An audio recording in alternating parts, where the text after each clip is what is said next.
Subscribe खालामदो जोंनि बर'टन चेनेलखौ आरो लोगोसे बेल आइकनखौबो थुनानै होदो जाहाथे जोंनि गोदान भिडिअखौ बयनिबो सिगां नुनो मोनो। बे फाग्ला आं नुजि खोमा मालाय बयहाबो पिकनिक जाजोब्बाय ओमफ्राय आं सैमा फाग्ला बायदि बिसिनायाव दङ। मालायफोरनि थुमथुम थामथाम गावनाय, मालायफोरनि दामनाय, साहानिफ्रायबो खोलाहानिफ्रायबो सानजानिफ्रायबो सोनाबनिफ्रायबो जेरैबो दामनाय। सानसे दामखाबालाय सयथिबो आयु आयु आयु आयु आयु मारै खोनासंनानै थानो हाखोब्रा बिसोरलाय आसुरितसो मोनबायलां। आंहा बिदि दामनाय नुबाय थांनो लुबैयो ओमफ्राय बिदिनो 1 थारिखखाय ओंखारनो बादों। दे बिदिनो जाथोंसै आं मालाय मा होनबावनो। सोमला मोनाबा मा खालामनानै दंलाय दा? र' थांनो आं बिसिनाव।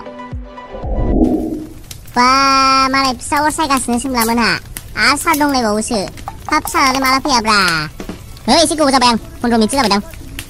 खावब्ला मालाय सार मोनासो गारि बायसिगोननो कार बायसिगोन जाम्बालाय। बा मालाय सार मोनासो बोसोर गोदानजों कार गोदानजों। बा दे सार नोंसोर लाजोबदो जोंखौ खेबसे लाखोदोलै सार जों बारा नांलाया ने सोमला ना मा होनो? औ जोंहाथ' बायनो हाखाया नालाय उफाय गैया मालायनाव गाखोबानो ने। बेखौ बारहो जाम्बाफोर बे कारफोरखौ बारहो निउ इयार टिउ इयार गासिबो बारहोनानै सेसन जासिगोन नोंसोर जाम्बालाय सेसन एगजाम जासिगोन 17निफ्रायनो मोजाङै फरायखानोसै दानिफ्रायनो। आरो ओरैनोबा बाव फेलबाथाय फेलखासै नोंसोरो। सेसनेल एगजाम ना मा होनो सारा? हाब बे गोजां बोथोराव सेसनेल एगजाम जायो आरो आयु गैयालै सयथिबो सेस आरो 17निफ्रायनो माथो जोंलाय जेबो रुटिनबो मोनाखै। हाखु दाखु आंनाथ' लेखायानो गैया दाबो माखौबा फराय। न'आव लेखा दं दा गांसे? औ आं गाबोन खेबहैगोन थांनानै। मा सेप्टार दङ? बारा गैयालै मोननै मोनथामल' दं सेप्टारफ्रानो। हाब साला बेटाफोर नोंसोर दासिमबो लेखा बायाखै ओरैनो क्लासाव थाङो ने? दिसो मिथिबाय आं नोंसोरखौ ओंखायनोसो सालाब्ला बेगाव खालि थांनानै बेगाव लेखा लायाना ओंखायनोसो बेगा खालि जायो नोंसिना। जोंसो मिथिया नोंसोरखौ र' बेटाफोर नोंसोर एसेल' स्कुलाव फैल' नोंसोर र'। सार जोंहा स्कुलाव माला हाबगोनब्रा? माथो सोरनाबा हाबबाय सोरनाबा हाबाखै आरो बे सोरनाबा हाबबावबाय। आंनाथ' गैया दाबो। मा आंनाल' नोंनियासो हाबबावाखै सार? मेरला मानसिफोरना हाबबावाखै। सोरनाबा हाबदों सोरनाबा हाबाखै। बेखौनो होनो खाफाललै जाम्बा खाफाल। जायहा खाफाल दं बेहा मोनग्रोयो जायहा खाफाल गैया बेहा मोना जाम्बालाय। माने जोंहा खाफाल गैया आरोखिना।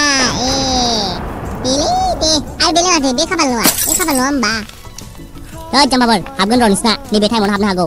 नैबे फेब्रुवारिसोआव हाबनो हागौ फेब्रुवारि मार्चआव। थांनाय बोसोराव बिदिनो जानुवारि फेब्रुवारि मार्चआवनो हाबथारना बयनाबो। बिदिनोलै आरो मा होनबावनो।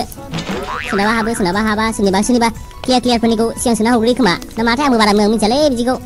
हाबनाया हाबगोन नैबे जानुवारि फेब्रुवारिसोआवनो हाबनांगौ हाबबा। चेक खालामबाय था जायखिया। बेफोरखौ बानायदोलै सार। माबालै सार बे बोसोर गोदाननि नामाव जोंहाबो ज' पिकनिक जानांगौमोनलै न' खाथि सार जोंना। न' खाथिजों फैसा 500 खांसै ओमफ्राय ज' पिकनिक जानोसै दे सार मालाबा। नों आं ओमफ्राय सोमला मैनाथि जों साब्रैजों ज' पिकनिक जानो दे मालाबा। सार नोंसानि खिथुआवनो जागोन। बे नोंसानि खिथुआव मोनसे गार्डेन बायदि मोनसे फिसा दंना जायगा बेयावनो पिकनिक जागोन ज'नो मालाबा मोजां टाइम लानानै जानांसिगोन सार। हाब बिराद मोजां आइडिया गोसोखांबाय नों आसोल। आं बेखौ सानगासिनो खामोन स्रोद मालाबा मालाय ज' जाजाय पिकनिक जाजोब्बाय जोंहाल' बोरै नायख'ल' थालायखो जों न'खरथाम न'खरब्रैयाल'। बेखायनो जों न'खरथाम न'खरब्रैयाबो खांनानै ज' लानाय नांगौ जाबाय। ओमफ्राय माला जानो टाइमा? ओमफ्राय सारासो मा होनो? आंहाथ' जेबो प्रब्लेम गैया नाथाय र' डेटआसो फिक्स खालामनांसिगोन नै नोंसाबो एगजाम खाथि सफैबाय। सार जुदि जों जामारोबा नैबे एगजाम जानायनि सिगाङावनो जानांगोन जोङो। मानोना ओरै एगजाम जानानै ओरै उनावबाथाय इन्ट्रेस्टआनो बायहैगोन मानोना निउ इयारानो जोबहैगोन नालाय ओमफ्राय इन्ट्रेस्ट जानाय नङा बारा। दा नैबे गरमा गरमियावनो जाखानांगौ सार। औ सार बांद्राय गोबावबाथाय लेट जाद्रायगोन मानोना इन्ट्रेस्ट बायहैगोन सार। ओंखायनो नैबे गरमा गरमियावनो जाखानांगौ ना मा होनो सारा? दे जायो आंहालाय जेबो प्रब्लेम गैया नोंसोर लाजिबानो लाजि। सार नैबे साननै सानथाम गेजेरावनो जानांगोन सार नङाबा इन्ट्रेस्टआ बायहैगोन। ओरैनो गोदाव सोराव सेरेङा बेरेङासो जागोन सार। हागौमानि नैबे साननै सानथाम गेजेरावनो जानांगौ जों सार।